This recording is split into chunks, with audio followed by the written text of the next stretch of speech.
Ratusan tahun sebelum Rasulullah lahir, sumur Zam-Zam pernah menghilang dari permukaan bumi dan tidak ada yang mengetahuinya. Namun pada suatu hari, sumur itu berhasil ditemukan berkat jasa kakek Nabi Muhammad yang bernama Abdul Muthalib. Selain itu, ada beberapa orang yang pernah menyelami air sumur Zam-Zam dan menemukan hal-hal yang sangat menakjubkan. Dikutip dari buku sejarah Ka'bah karya Ali Husni Al-Harbutli, bahwa sejumlah sejarawan berbeda pendapat mengenai hilangnya sumur Zam-Zam. Sumur Zam-Zam memang pernah menghilang setelah wafatnya Nabi Ismail alaihissalam. Sebagian dari sejarawan menganggap bahwa hilangnya sumur Zam-Zam itu disebabkan oleh faktor geografis, yakni adanya banjir bandang yang melanda Mekah jauh sebelum kelahiran Nabi Muhammad SAW. Tetapi, sebagian besar sejarawan justru meyakini bahwa hilangnya sumur Zam-Zam adalah karena faktor kesengajaan. Hal ini didasarkan pada bukti adanya kisah pemimpin Makkah Madad bin Amru al-Jurhumi yang hidup jauh sebelum masa Abdul Muthalib. Kala itu, Madad bin Amru al-Jurhumi terlibat peperangan dengan musuhnya dan kalah. Karena kekalahan itu, dia menyadari akan diusir dari kota Makkah. Untuk mengantisipasi hal itu, maka Madad memutuskan untuk menutup sumur Zam-Zam, dan mulai saat itu, penduduk Makkah selalu menggali sumur karena persediaan air yang ada saat itu sangat sedikit. Sejak saat itulah sumur Zam-Zam menghilang tertimbun tanah hingga beratus-ratus tahun lamanya. Kemudian, sumur itu akhirnya kembali berhasil ditemukan oleh kakek Nabi Muhammad yang bernama Abdul Muthalib. Abdul Muthalib merupakan salah satu pembesar Quraisy yang bertugas menyediakan air minum bagi rombongan haji yang datang ke Makkah. Namun, kisah penemuan sumur Zam-Zam itu tidak terjadi secara spontan, melainkan melalui peristiwa-peristiwa aneh dan gaib. Kisahnya, kala itu Makkah sedang dilanda musim paceklik dan panas yang berkepanjangan. Abdul Muthalib pun kesulitan menemukan air, padahal ribuan jamaah haji akan segera datang. Pada suatu malam, Abdul Muthalib bermimpi didatangi seseorang dan menyuruhnya untuk menggali sumur Zam-Zam. Anehnya, mimpi itu dialaminya sampai 3 kali. Abdul Muthalib pun sempat ragu apakah benar sumur itu masih ada. Akhirnya, dia mengajak putranya yang bernama Al-Haris untuk menggali tanah yang terletak di tempat penyembelihan kurban masa jahiliyah. Abdul Muthalib pun terus menggali dan akhirnya dia menemukan 2 patung rusa yang terbuat dari emas, 7 baju zirah, dan 7 pedang. Setelah barang-barang itu diangkut, maka keluarlah air. Dan, sumber mata air Zam-Zam itu akhirnya ditemukan kembali. Ternyata, barang-barang dan harta karun yang ada di dalam sumur Zam-Zam itu adalah milik Madad yang telah lama tertimbun. Penemuan harta karun itu sempat menghalangi penggalian sumur Zam-Zam karena kaum Quraisy yang lain berebut harta yang ditemukan Abdul Muthalib. Dia pun terpaksa menyelesaikan masalah itu terlebih dahulu.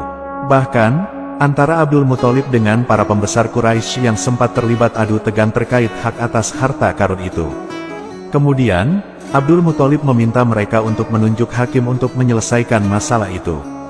Mereka pun bergegas menuju tempat hakim yang terletak di sekitar Syam. Di tengah perjalanan, rombongan itu kehabisan air termasuk juga Abdul Muthalib. Dia pun meminta air yang masih ada dalam persediaan milik pembesar Quraisy lainnya. Namun, mereka semua menolak membagikan air. Akhirnya, Abdul Muthalib sudah tidak sanggup dan menyuruh rombongannya untuk menggali kubur masing-masing hingga menunggu ajal. Tapi, Abdul Muthalib kemudian menilai pekerjaan itu sia-sia. Dia pun kemudian mengajak rombongannya melanjutkan perjalanan. Ketika dia menaiki untanya, tiba-tiba tanah yang diinjak oleh untanya mengeluarkan air jernih. Abdul Muthalib lantas bergegas turun dan meminum air itu. Dia pun mengajak semua rombongannya untuk mengisi tempat persediaan air mereka. Kemudian, Abdul Muthalib memilih kembali lagi ke Makkah dan tidak jadi melanjutkan perjalanan menuju Syam. Penemuan sumur Zam-Zam ini kemudian menutup semua sumur yang telah digali untuk memenuhi kebutuhan air minum jamaah haji.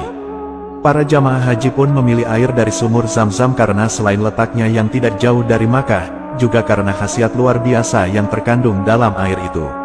Sebetulnya, apa saja sih materi-materi yang terkandung dalam air Zam-Zam, dan seperti apa sumber mata air ini? Berikut fakta para penyelam yang melakukan penelitian di dalam sumur Zam-Zam. Dahulu, pada hari Sabtu tanggal 17 Jumadil Awal tahun 1399 Hijriyah atau 1978 Masehi, Insinyur Yahya Kushak beserta beberapa penyelam pernah memeriksa ke dalam sumber air sumur Zam-Zam. Sebelum menyelam, mereka mandi, berwudhu, serta mensucikan diri. Dari hasil pemeriksaan dan penelitian diketahui, bahwa kedalaman sumur Zam-Zam itu sekitar 30,5 meter, dan 17,5 meter diantaranya terdiri dari bebatuan granit. Saat menyelam, mereka juga melakukan pembersihan sumur Zam-Zam. Berbagai macam benda diangkat dari dasar sumur. Di antaranya ada kepingan mata uang dari berbagai jenis logam dan dari berbagai negara, batu mulia, berbagai jenis cincin, benda-benda dari gerabah, dan keramik dari Kuningan. Sebelumnya pada tahun 1971 Masehi, seorang peneliti dari Riyadh yang bernama Torik Hussein pernah melaporkan bahwa masyarakat Eropa telah menaruh kekhawatiran akan kebersihan air Zam-Zam. Kecurigaan ini bermula dari hasil analisis teoritis seorang dokter Nasrani yang menyimpulkan bahwa air Zam-Zam itu tidak baik untuk diminum. Kesimpulan ini kemudian disebarluaskan oleh media massa Eropa. Alasan sang dokter berpendapat seperti itu adalah bahwa Ka'bah itu berada di bawah permukaan laut dan terletak persis di pusat kota Mekah. Jadi, menurutnya air-air buangan kota akan terkonsentrasi di mata air sumur Zam-Zam. Mendengar berita yang tak mengenakan itu, Raja Arab Saudi saat itu yaitu Raja Faisal lantas marah besar. Dia lantas menantang sang dokter untuk membuktikan teorinya. Raja Faisal juga memerintahkan Menteri Pertanian dan Sumber Daya Air untuk mengambil contoh air Zam-Zam dan mengirimkannya ke laboratorium Eropa untuk dilakukan tes penelitian. Setelah tes uji kelayakan selesai dilakukan, hasilnya sungguh di luar dugaan. Air Zam-Zam ternyata tidak kotor seperti apa yang disangkakan dokter Nasrani itu. Perbedaan antara air Zam-Zam dengan air di kota lainnya adalah terletak pada jumlah garam kalsium dan magnesium. Kandungannya sedikit lebih tinggi dalam air Zam-Zam. Ini mungkin alasan mengapa air Zam-Zam ini bisa menyegarkan para haji yang lelah. Tetapi yang lebih penting, air ini ternyata mengandung fluorida yang memiliki aksi pembasmi kuman yang efektif. Pernyataan dari laboratorium Eropa juga menunjukkan bahwa air Zam-Zam itu layak untuk diminum dan baik untuk dikonsumsi. Selain itu, Nabi Muhammad SAW juga pernah menjelaskan manfaat besar bila kita meminum air Zam-Zam ini. Nabi Muhammad SAW bersabda, sebaik-baiknya air yang ada di atas muka bumi ini adalah air Zam-Zam. Di dalamnya terdapat makanan yang mengenyangkan dan penyembuh terhadap segala penyakit. Hadis riwayat At-Tabrani. Jadi jelas, air Zam-Zam adalah air yang diberkahi, airnya bersih dan sehat, rasanya nikmat, dan bisa menyembuhkan segala penyakit. Semoga kita semua diberi rezeki yang melimpah oleh Allah Subhanahu wa Ta'ala, sehingga kita bisa berziarah ke tanah suci dan meminum air Zam-Zam ini. Amin.